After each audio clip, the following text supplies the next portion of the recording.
Hi friends, it's John here from the Home Recording Studio, and today I want to share with you how I create edit versions of my tracks. Now this is really important if you're selling tracks on stock music libraries. If you've made a full version of your track, then you're going to want to make some shorter versions and a loop version as well. I generally create a 60-second version, 30-second, a loop, and sometimes a 15 or a 10-second version. This can be sometimes a little bit tricky. The method I'm going to show you doesn't always work exactly, but I find that it's a good starting point most of the time. So I've got my arrangement already set out, but also I've got a marker underneath which tells you which version you're looking at. And this is the full version.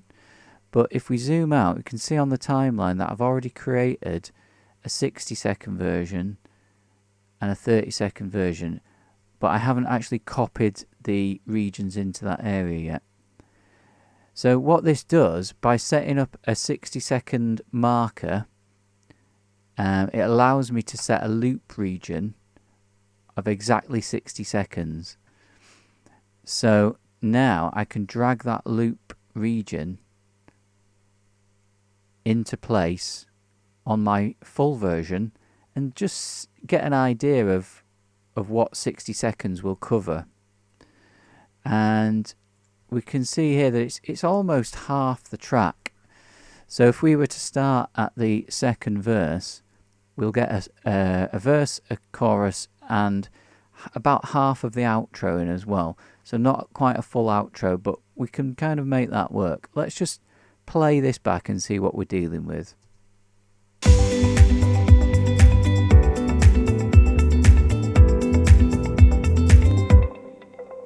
Okay, so we've got a verse, and we'll just skip to the outro to see how that sounds.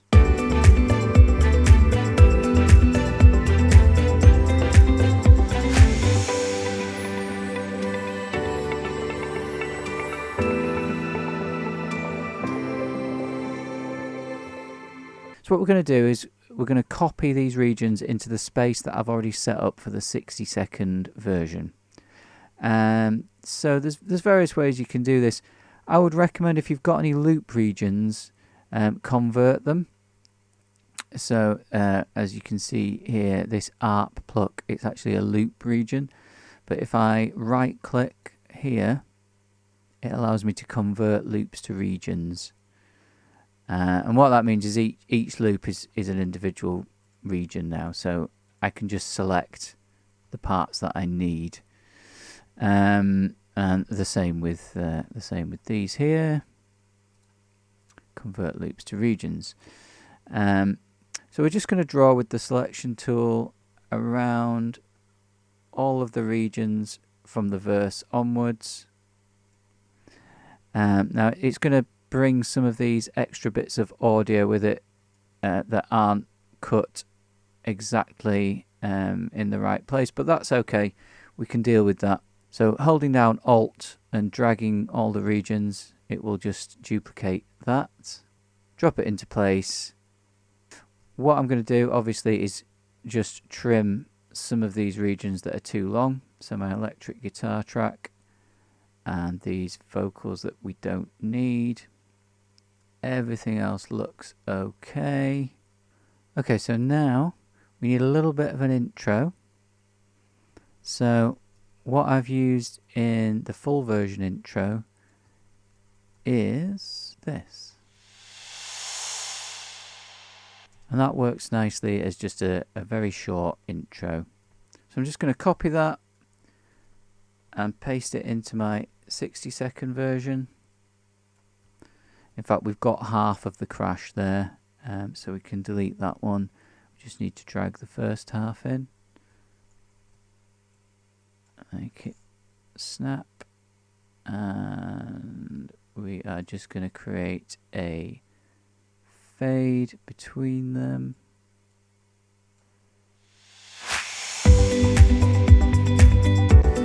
And do I like this snap here?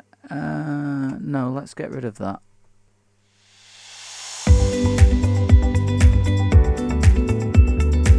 Okay, so let's see what happens at the end.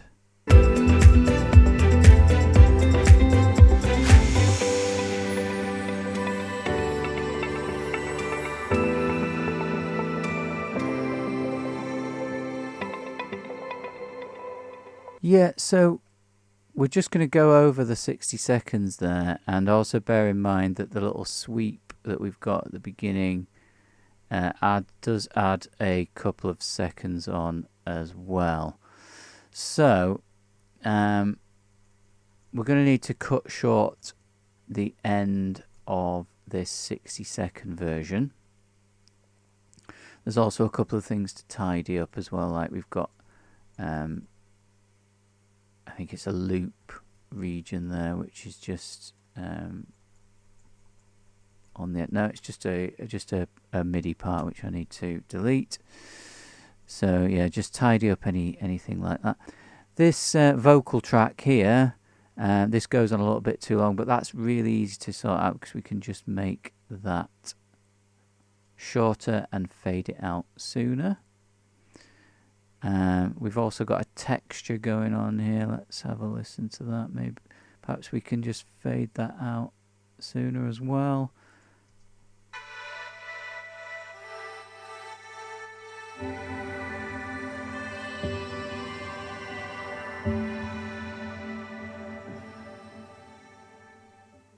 We've also got this electric guitar track which keeps re-triggering. That can sometimes happen with any instruments that you're running with MIDI that are kind of looping round. So the way I'm going to deal with that is simply to fade it out. So you can see here actually there is a fade already, but it's not quite working. So let's extend the automation there, and that should fade out nicely now. Let's have another listen.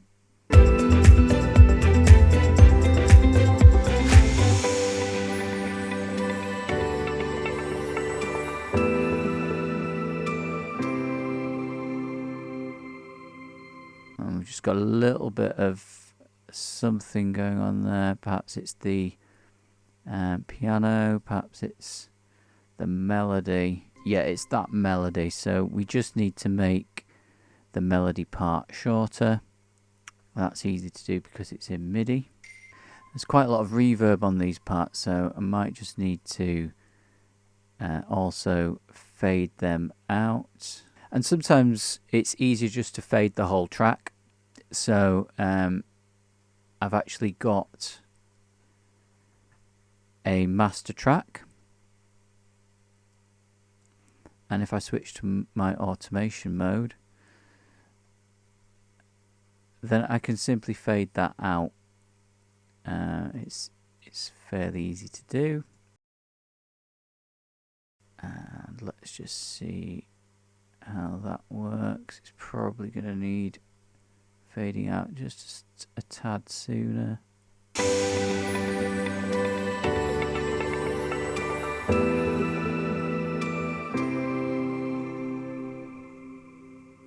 It's nearly there.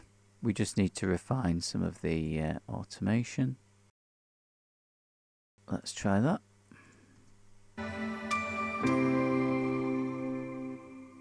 Let's make our intro a little bit shorter just to save us a little bit of time at the beginning.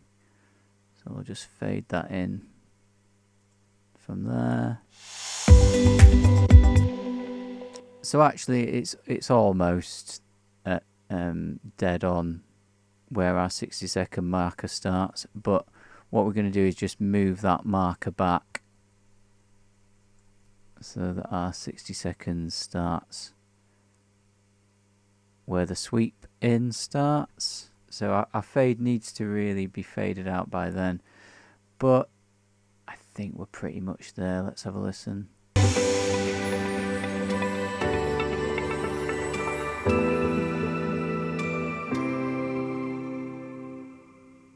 And that is pretty much dead on the 60 seconds. So we're going to mix that down now.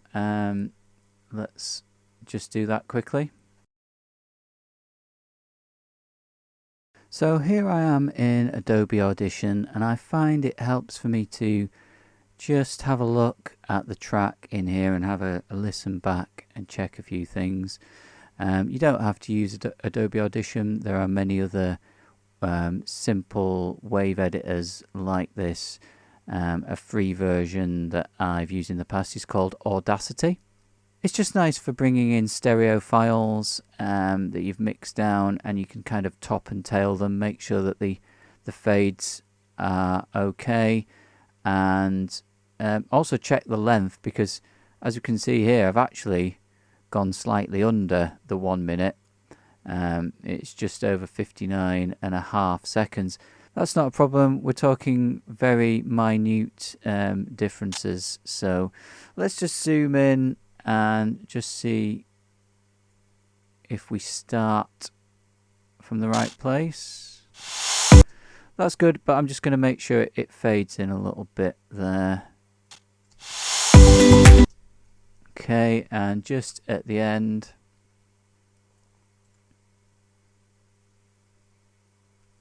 check it fades out. I'd say that could even be faded out a little bit more at the end, so we just drag that line in.